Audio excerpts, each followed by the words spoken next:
A paz, meus consagrados do Senhor.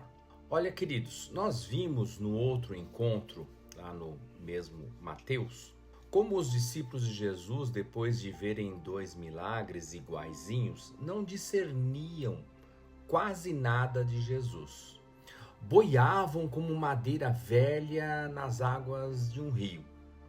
Tinham apenas, lampejos de vagalumes na mente e no coração, piscando ora aqui, ora ali.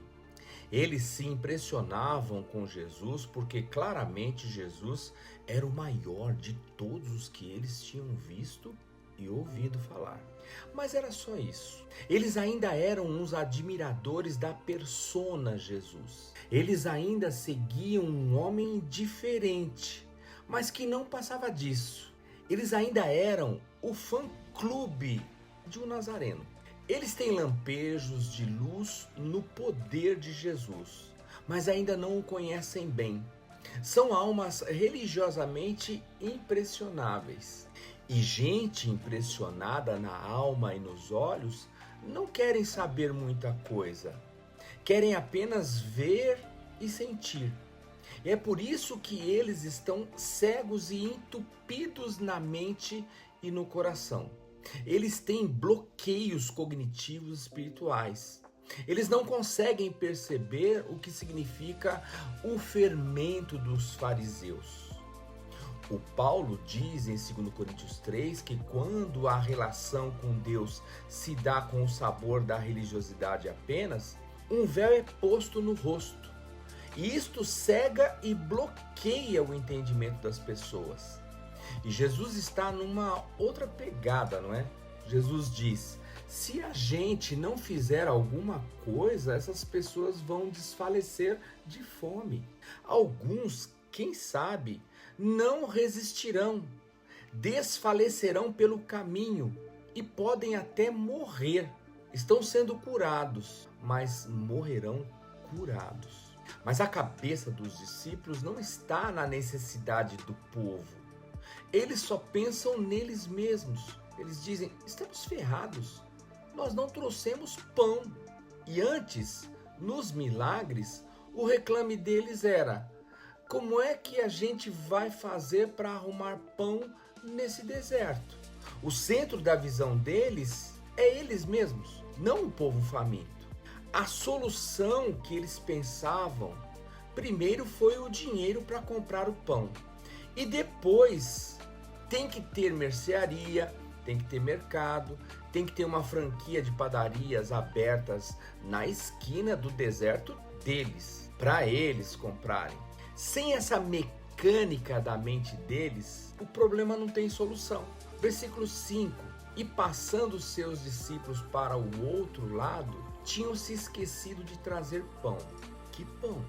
Eles não estão pensando nos outros, só pensam neles mesmos. Até o serviço básico diaconal no grupo, eles deixam para lá. Onde foram parar os 7 cestos cheios de pães? Os pães partidos que sobraram. E aqueles 12 lá na primeira vez? Eles largaram no caminho. O pão embolorou, criou bicho, endureceu e pereceu. Jesus está filmando tudo em volta e prepara uma aula para eles no caminho. Cuidado com o fermento dos religiosos. Eles até discernem se vai chover ou não, mas eles não conseguem me ver.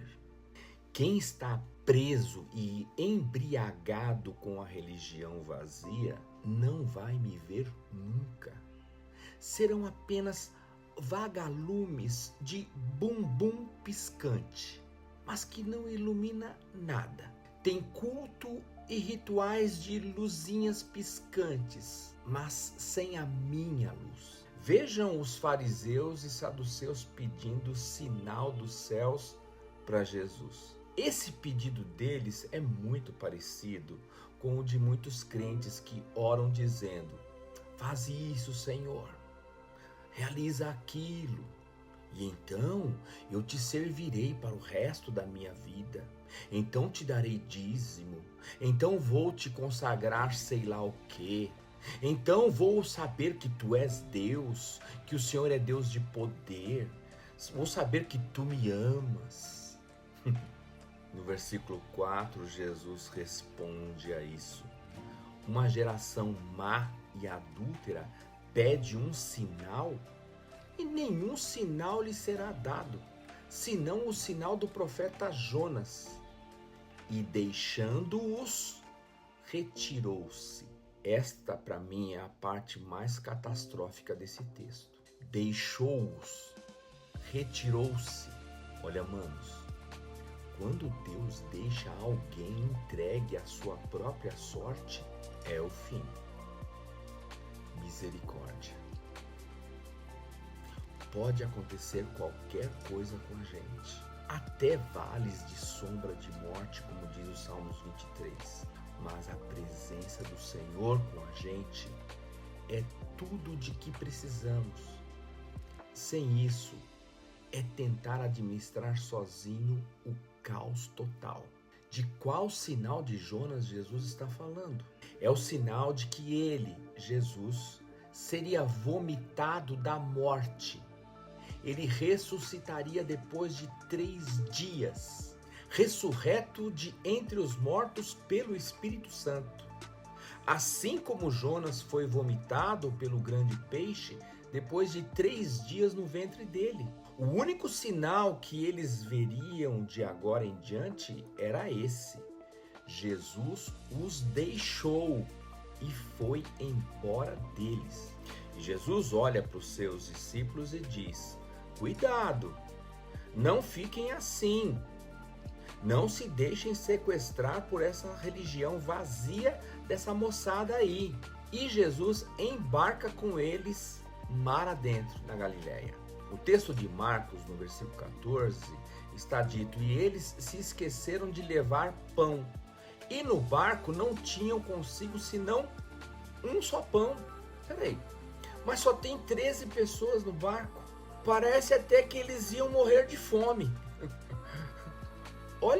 Olha como eles não têm nenhum senso de proporção, de bom senso, de propriedade. E Jesus traz à memória. Vocês não se lembram de quando eram milhares de pessoas? Havia 5 pães e 2 peixinhos. Depois, na outra vez, também eram milhares de pessoas e havia alguns pães. Agora somos somente 13 pessoas nesse barco aqui e tem um pão. Proporcionalmente, agora tem mais pão que naqueles dias. Vocês não entendem mesmo? Ou é o coração de vocês que está empedernido? Peraí, mas e quantos cestos de pedaços sobraram lá atrás?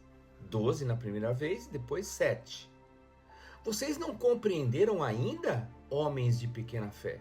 Percebem, queridos, que nós podemos estar ao lado de Jesus, andando com ele e ainda assim com uma visão opaca e uma fé rota, religiosamente vazia? Percebe? A graça e a paciência e a palavra de Jesus se faz notória e necessária na nossa vida diariamente, manos. Senão a gente não vê. Deus os abençoe.